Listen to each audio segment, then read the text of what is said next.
narito na ang mga bayaning nagpabagsak sa bagong Etheria. Mabuhay kayong lahat. Maligayang pagbabalik, Rama, Hara, Sangre Elena. Binabati ko kayo sa inyong tagumpay, Alara. Abisala Eshma, mga master. Ngunit, bakit kayong dalawa lang ni Alena? Nasaan si Perena? Si Perena may pinuntahan lamang. Hayaan na muna natin siya papag-isip. Kuya Azulan, bakit alam na alam mo?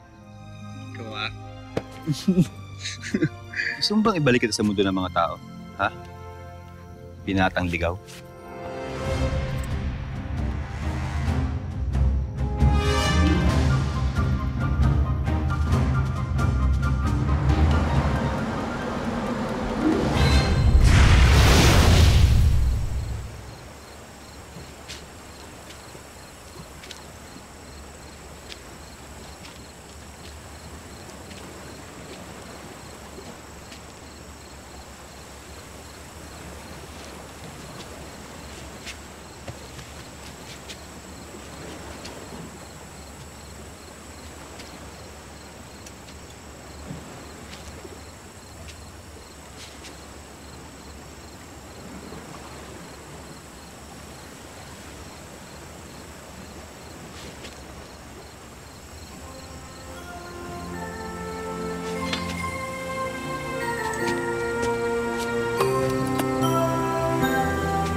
Bilang gantimpala sa iyong tagumpay, tanggapin mo ito, Diwani Mira, upang maging karagdagan sa iyong pananggalang.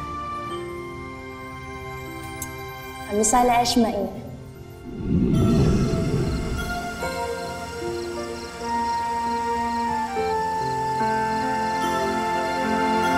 Patawarin mo ako, Ina. Sa lahat ng mga sinabi ko, nagawa ko. Patawarin mo ako. Hindi mo kailangan humingi ng tawad. Lalo't napakasarap magsakripisyo para sa iyo. Batid ko ito ang nais mong marinig. Kaya pinapangako ko na sa aking pagbabalik ay kararangan mo ako. Huwag ka lang basta mangako, Mira. Isumpa mo ito. Nais kong mahinga sa kandungan ni Ina at sabihin ang kanyang mga haplos na isa. Lalaman ang mga nire-iiyak. Sa tingin mo ba'y magagalit si Mutakang? Puslita ko at pumusita kahit sandali lamang sa ating kaharian. Marin mo po, anak. Sa pangalawang pagkakataon ay hindi kita nailigtas. At tila wala ng pag-asang mailigtas pa kita. Lalo't kasabay ni Abria na nawala ang gininto ang orasan.